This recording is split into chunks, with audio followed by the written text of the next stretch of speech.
Good morning children.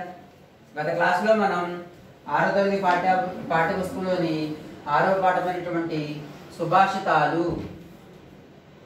అనే పాఠంలోని పద్యాలు చెప్పుకుంటున్నాం నాన్న. దాంట్లో వచ్చేసి 8వ పద్యం వరకు అయిపోయింది. ఇక చిట్ట చివరి పద్యం ఒకటి ఉంది, 9వ పద్యం. అది ఈరోజు చెప్పుకుందాం, జాగ్రత్తగా వినండి.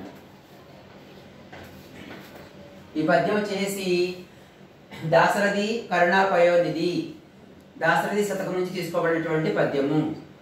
అలాగే దీన్ని రచించింది ఎవరు? కంచర్ల గోపన్న.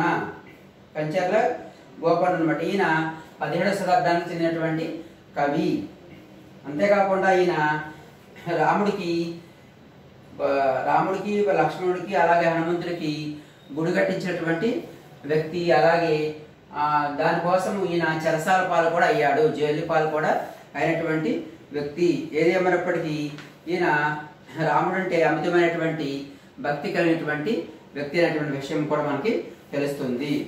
ఓకేనా? పద్యం రాస్తున్నాను, జాగ్రత్తగా చూడండి.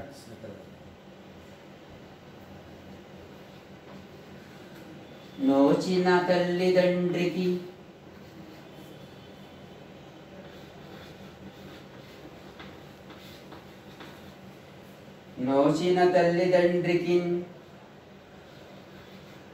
ధనుభవుడొక్కడే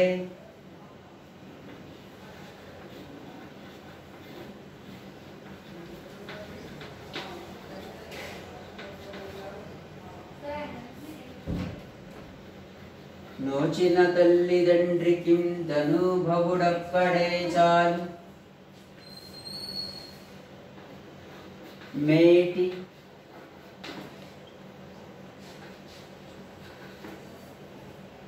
చేచాచనివాడు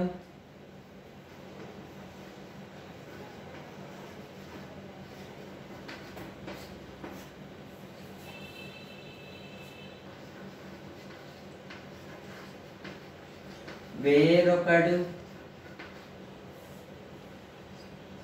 చాచిన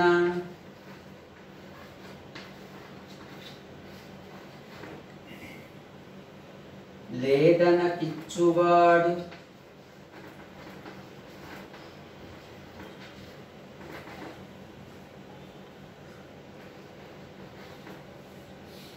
నోరాచి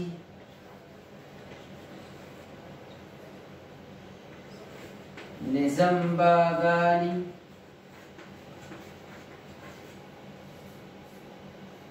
పలుకాడనివాడు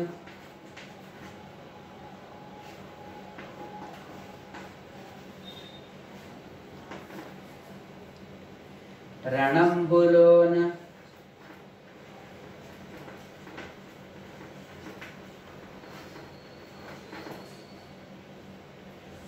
మేన్ దాచనివాడు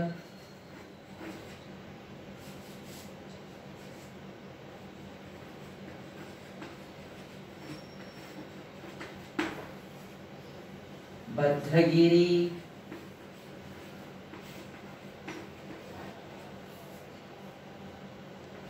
దాశరథి కరుణాపయోనిధి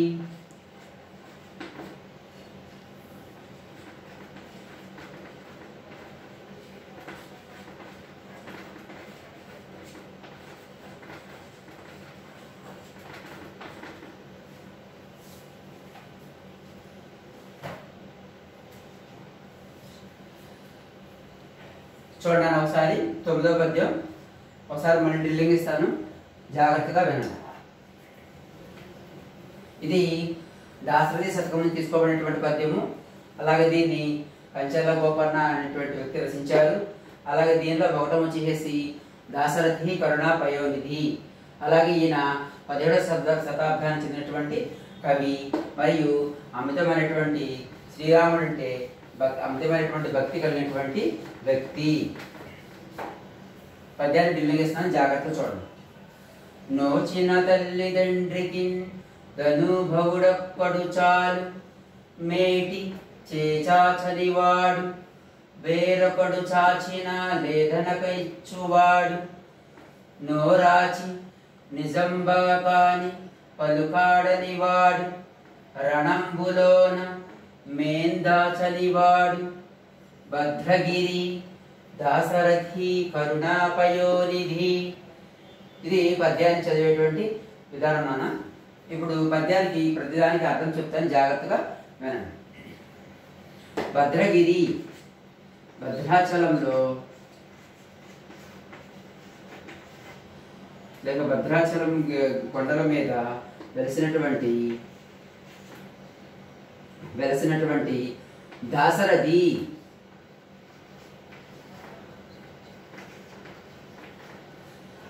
దశరథుని పుత్రుడు అయినటువంటి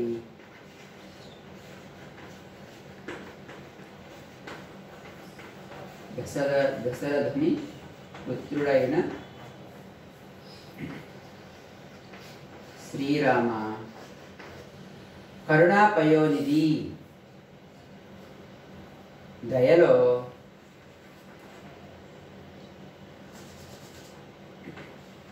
పయోనిధి సముద్రం అంతటి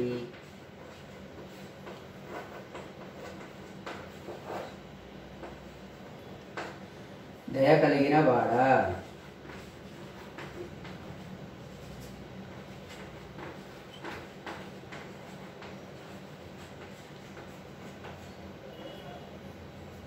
ప్రతి తల్లిదండ్రులు కూడా ఏమని కోరుకుంటారు పిల్లల గురించి అనే విషయాన్ని మనకి కవి అయినటువంటి కంచెర్ల గోపన్న మనకి ఈ పద్యంలో చెప్పడం అనేది జరిగింది అన్న. నోచిన తల్లిదండ్రులకు, నోచిన అంటే అదృష్టమైనటువంటి తల్లిదండ్రులకు తనుభవుడు అప్పుడు చాలు. తనుభవుడు, తనువు అంటే శరీరం నుంచి పుట్టినటువంటి వాడు. కుమారుడు, తనుభవుడు అంటే అర్థం కుమారుడు. అదృష్టమైనటువంటి తల్లిదండ్రులకు కుమారుడు, ఎలాంటి కుమారుడు కావాలని చెప్పేసి తర్వాత చెప్తున్నాడు. ఎలాంటి కుమారుడు కావాలంటున్నాడు? మేటి చేజాచని వాడు, ఎవరు అడిగినా కూడా లేదనకుండా, ఎవరి దగ్గర కూడా చేయి చాచనటువంటి వాడు. తన కుమారుడు ఎవరి దగ్గర కూడా చేయి చాచకూడదని, అడగకూడదని చెప్పేసి అనుకునేటువంటి వాడు. అలాగే వేరొకడు చాచిన, ఇతరులు ఎవరన్నా అడిగినా కూడా లేదనకుండా ఇచ్చువాడు. లేదు అనకుండా భగవంతుడు తనకు ప్రసాదించిన దానిలోని తనకున్న దానిని ఇచ్చేటువంటి వాడును. అలాగే నోరాచి, నోరు తెరచి, నోరాచి అంటే అర్థం ఏంటన్నా? నోరు తెరచి, నోరు తెరిస్తే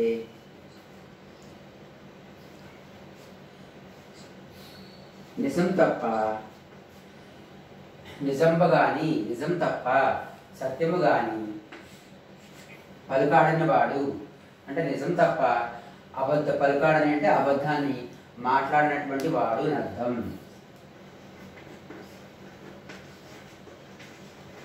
సత్యం తప్ప పలుకాడని వాడు అంటే అబద్ధము ఆడినటువంటి వాడు లేక మాట్లాడినటువంటి వాడు.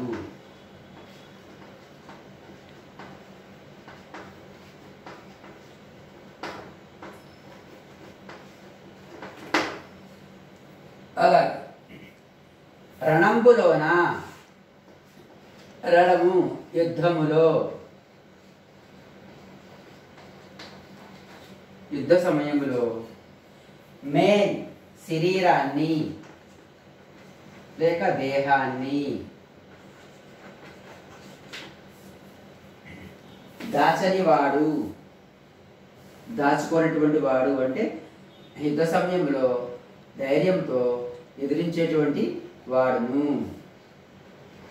అంటే సాహసవంతుడు లేక ధైర్యవంతుడు అయినటువంటి కుమారుడు నోచిన అదృష్టవంతులైనటువంటి తల్లిదండ్రులకు అలాంటి కుమారుడు ఒక్కడు చాలు అని చెప్పేసి ఎవరిని శరణం వేడుకుంటున్నారు? భద్రాచలంలో వెలిసినటువంటి దశరథుని పుత్రుడైనటువంటి శ్రీరాముణ్ణి, అలాగే సముద్రం అంతటి దయగలిగినటువంటి వాడిని వేడుకుంటున్నారు. మళ్ళొకసారి అర్థం చెప్తాను, జాగ్రత్తగా వినండి. భద్రగిరి భద్రాచలంలో వెలిసినటువంటి అలాగే దశరథుని పుత్రుడైనటువంటి శ్రీరామ, కరుణా పయోనిధి, సముద్రం అంతటి దయ కలిగినటువంటి వాడా. అర్థం మళ్ళీ చూడండి ఒకసారి నా అర్థం. నోచిన తల్లిదండ్రులకు తనుభావుడు అక్కడ చాలు, అదృష్టవంతులైన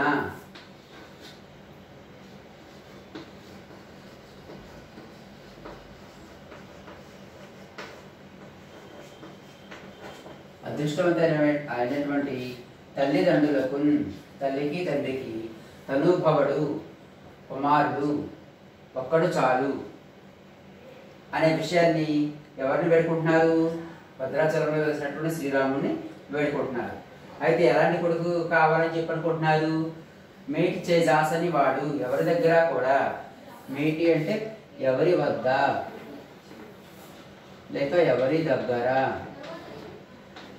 చేయి చాచని వాడు, చేయి చాచి అడుగునటువంటి వాడు.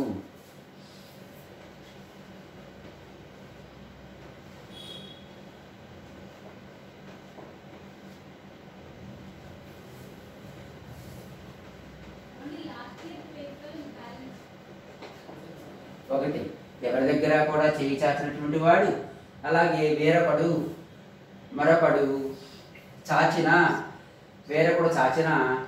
లేదనక ఇచ్చువాడు, లేదనకుండా ఇచ్చేటటువంటి వాడు. 3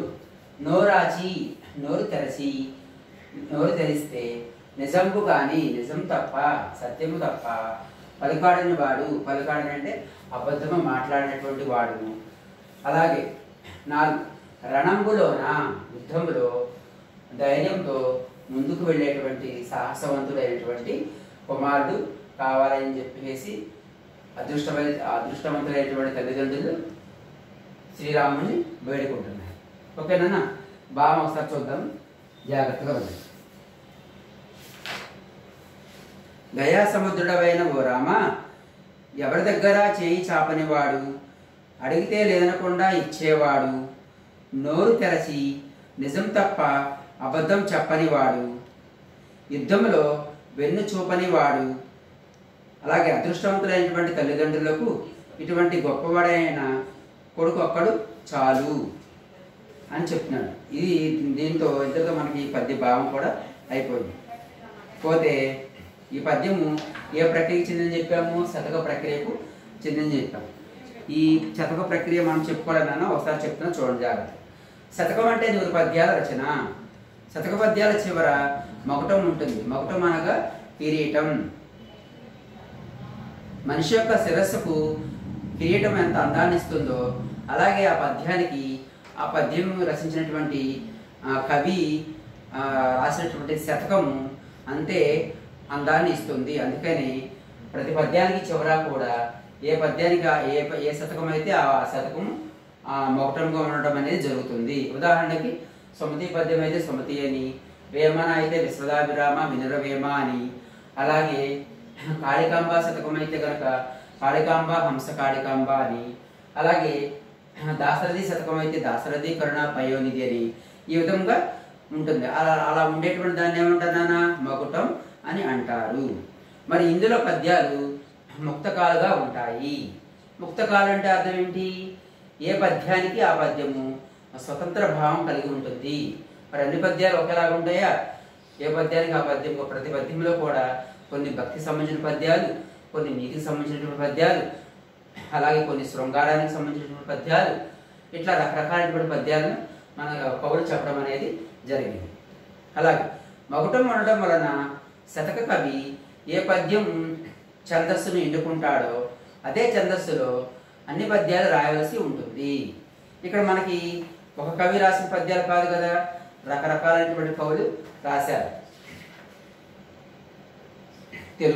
తెలుగు బిడ్డ శతకంలో కవి రాసినటువంటి నాల చిరంజీవి, అలాగే వేమన శతకాన్ని రచించినటువంటి వేమన, అలాగే తెలుగు బాల శతకాన్ని రచించినటువంటి కరుణశ్రీ, ఈయనే జంధ్యాల పాపయ్య శాస్త్రి అని కూడా అంటారు.